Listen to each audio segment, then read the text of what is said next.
Happy New Year to everybody. I'm going to start 2025 off with, instead of a discussion about a shiny new ship or something else like that or equipment, I'm going to go into Outpost discussion about the things that I think are going to be very important for Outpost, which are a major part, I think, of development this year, because construction will eventually be coming in, and likely the initial drop of construction for smaller Outpost will come in 2025. So let's get into some of the topics that I think are going to be challenges and advantages of Outpost and the future of them.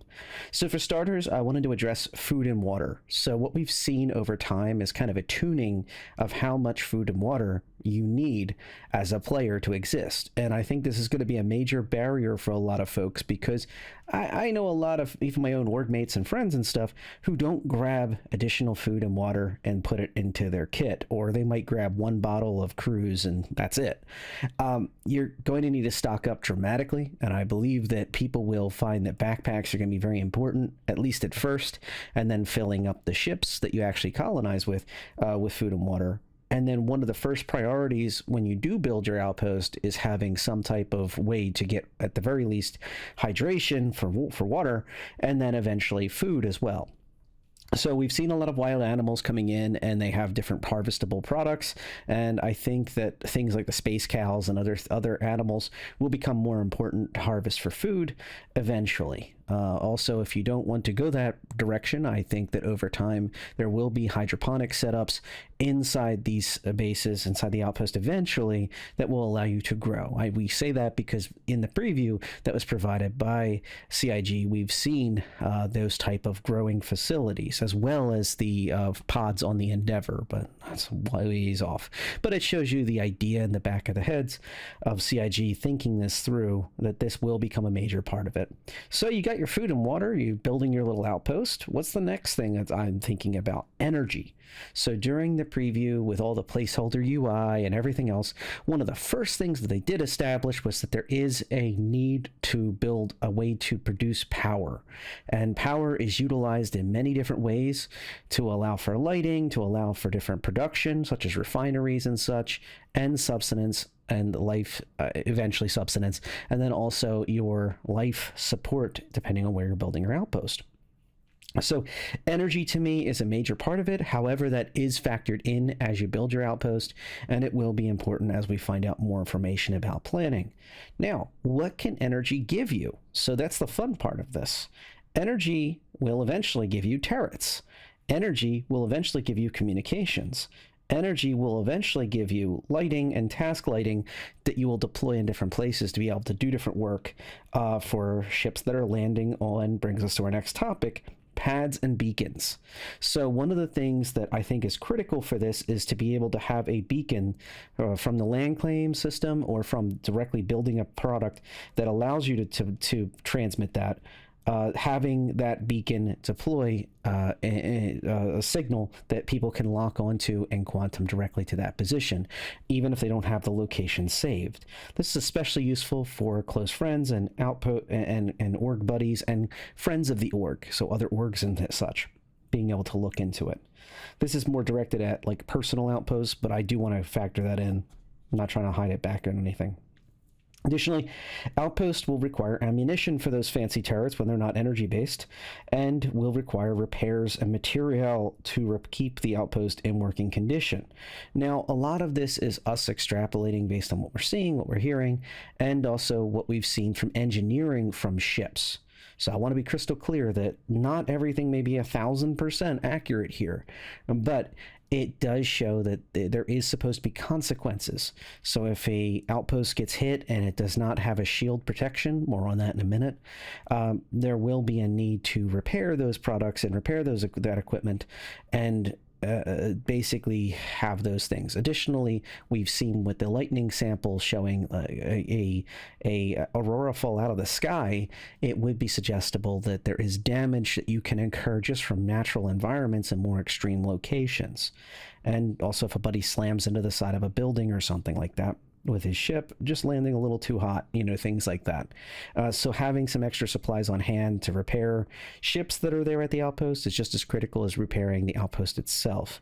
And we'll wait and see how that will be done, if it's just a magical flick of the switch for the drones, which use construction material to build the buildings to then repair the buildings. That's how I would extrapolate it from CIG's kind of system they're building out, where there's just a set number of materials. You provide the materials, then the drone builds, or I believe also repairs. Additionally, for the Vulcan ship, we've seen that there is repair drones that are usable for ships. I believe that construction drones will also, by extrapolating this, will also be able to repair facilities or add on extensions and things like that through that system. But that remains to be seen. So personal services is another benefit, I think. Once you start supplying energy, we can start talking about services. So being able to have pad services such as refueling, rearming is something to look out for. We'll see if we can confirm that. Believe me, I will be testing the heck out of these outposts, and I have a Pioneer and will travel any which way necessary. And I will also be picking up a Starlancer BLD and even the smaller vehicles, like the CSV's FM production module. So I think in general, like a lot of these things are necessary. Life support, food and water, building out energy for subsistence and communications and such, all kind of roll into like one big ball. So what is some of the other things that we have to look out for with Outpost? Well, passive security. So CIG has noted that depending on where you're at, you can pay to have a protective shield, a planetary shield that will protect your buildings in that location and make them invulnerable to attack by players and NPCs. Now, if you don't continue to pay, though, the location will be vulnerable to attack or be able to be ransacked. So you will have to rely on your own personal defenses. Additionally, there will be more risky locations for you to build that are more most likely profitable in like extremely rare and difficult places to get, like Pyro, where there is not an organized protection. Those areas will require you to have your own turrets, and what we're hoping is that you can produce your own shields at a great expense. Spared no expense. So that's something I think that would be very interesting to me, as well as vehicle storage. So you've put this expensive real estate out there, you're paying to upkeep it, you're taking care of it. I think the next logical step is to have smaller ships and all vehicles be able to be stored on location and safely locked away inside that environment that only you and your trusted partners can access. Now, that's a personal outpost in a nutshell, under 7 minutes and 50 seconds. But what exactly is a personal outpost to me is it's basically one piece of a larger puzzle. So in many cases, I think at the very least you will have at least a couple buddies that will build near you, because in my experience in other games and such, you go and you do any type of industrial work, or you do any type of fun things, or you go explore an area. The first things your buddies are asking is like, oh, I seen you over there. What's going on over there? And before you know it, they're like doing their own thing as well right next to you. So I think it is important to note that a lot of times you will want to communicate with your buddies and your org mates and such, and just be like, hey, look, I'm putting together a refinery, so you might not want to build a refinery as well right next to me. You might want to do anything else, and they can kind of start building that symbiotic nature of what's important, I think, for you all to succeed. And that, I think, is going to be the first vision of org outposts, kind of transitioning here to org outpost topics. I think the first iterations of org outposts is going to be a hodgepodge of smaller personal outposts that are just kind of naturally growing out next to each other, and some more organized orgs, to be fair, may actually have you request locations, fill out what you want to do with it, or at the very least put it in a Discord channel and just post up like one sentence like, hey, I'm building this is where I'm going to do it. Although I think that a lot of players have many mixed loyalties when it comes to orgs, and that's not a bad thing or a good thing. I'm not saying it's whatever. I'm just saying that you may see that players have a lot of figuring out who their most important friends are once it comes time to rubber meets the road and build out a small outpost in a specific location near the people that actually are always flying with them, near the people that they actually like enjoy working with. And I think that's going to be the first org outposts. So when you talk about org outpost, the first considerations I have are these small hodgepodges of outposts built as close together as possible, ground conditions permitting, and also consider that they would be near valuable resources. So a group of 6 folks is going to have a pretty easy time locking down resources compared to one person on their own, or a pair of guys just doing their own thing in one place when you have 6 people. So I want you to just keep that in the back of your mind, that I think the initial org is going to be organic, and I do not think 2025 will be the year of org outposts, but I do think there will be these small outposts that are all kind of just naturally right near each other, and they all kind of happen to be in a big circle around a valuable resource or commodity, or around the same lake or whatever it is. So aside, just a little fun note, if they ever finally put in fishing, I think you're going to lose a big portion of the community. You're going to have you're going to log into a 500 player shard with a set of servers, and they're going to have a whole server dedicated to just the fishing people. I don't think people realize just how excited those folks are. And when CIG finally taps that market, I shudder to think how many LTI lures and LTI fishing rods they'll sell. Topic for another day, I think. But anyway, back to reality here. So I do want to cover orgs. I don't want to seem like because I've gone that I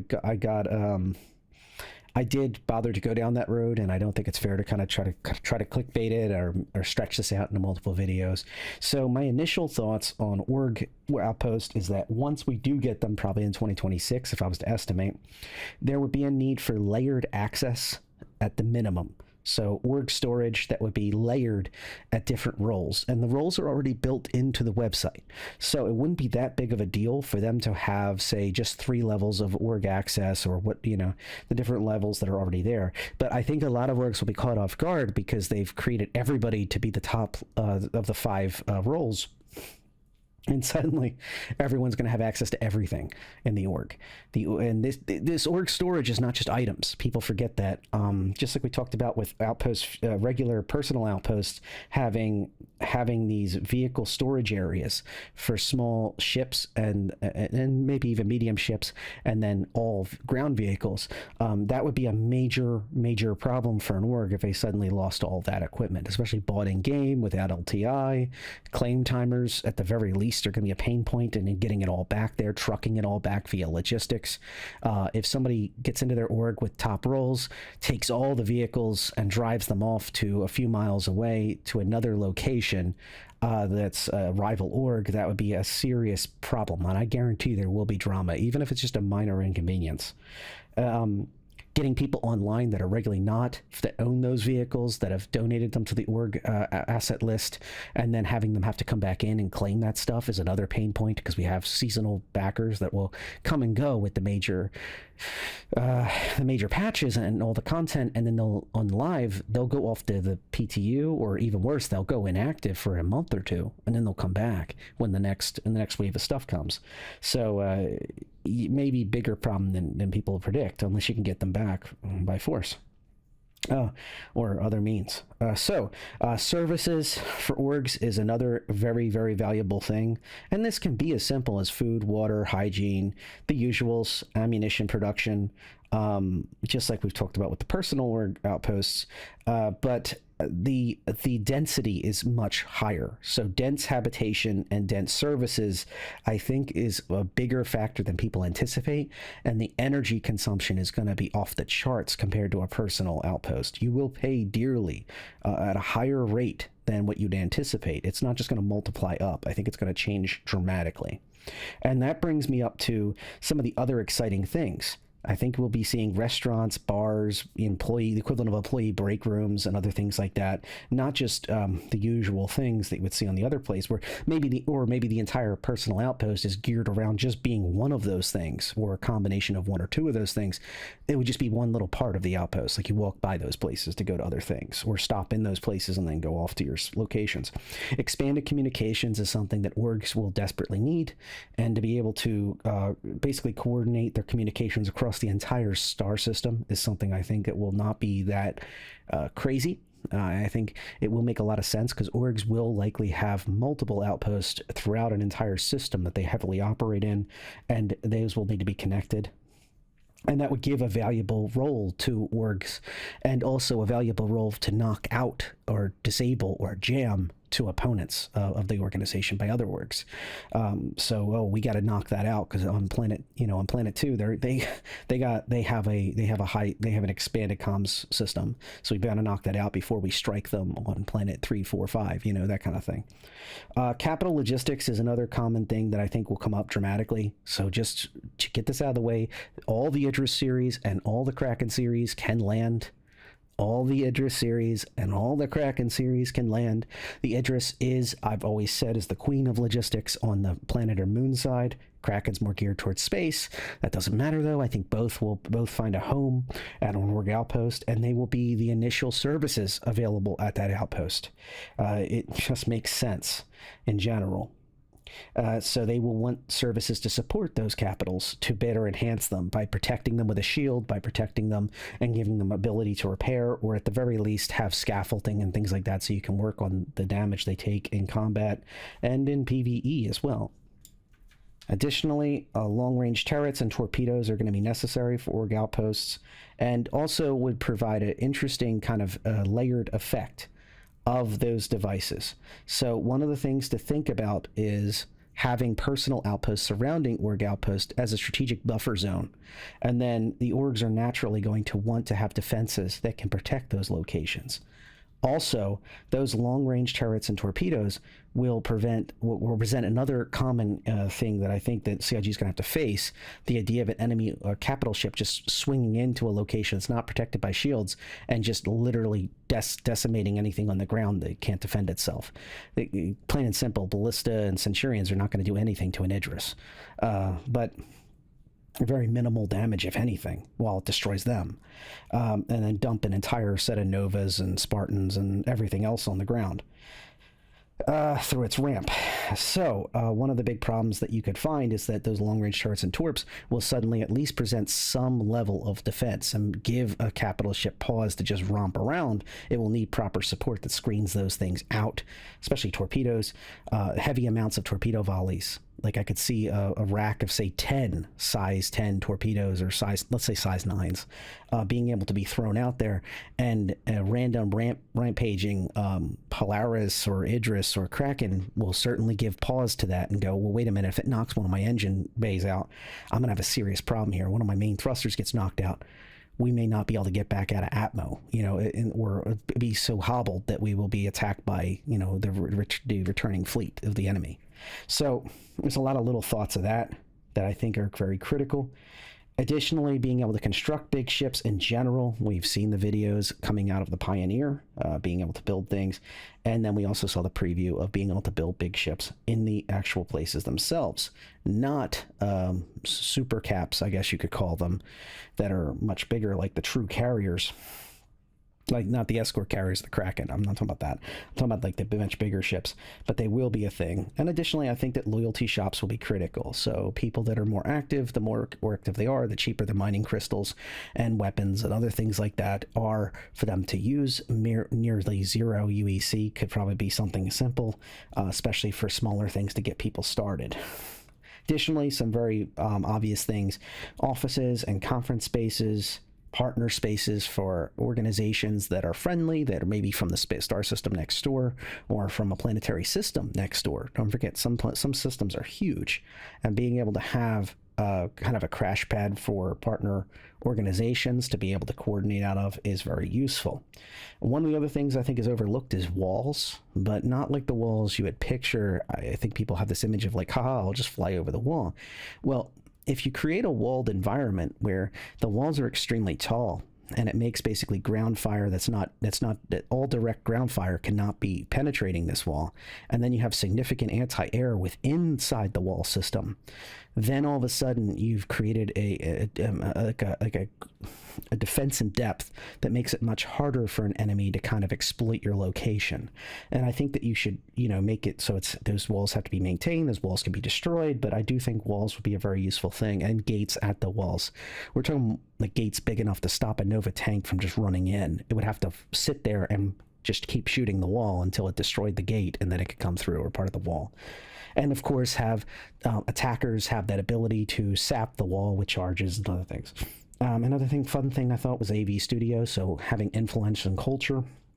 So maybe even allowing Spectrum broadcasts of people that people can tune into that are org friendly, and maybe even public. But we'll see. I'm very hesitant because I can imagine some of the creativity people would have. But maybe over time, larger organizations could earn the right to transmit on Spectrum very short approved broadcasts, like they could pump them out and then it's approved by CIG. Although I doubt CIG wants to get involved in that. We'll see.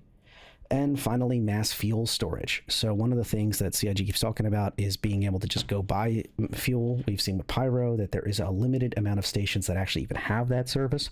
And then on top of that, having the fuel have the ability to just be ready to go, deployable now. Not that I have to hit the refine button and wait 3 hours. It's now, right now. An entire group of ships can come back from a sortie, get refueled, and go back out and engage again.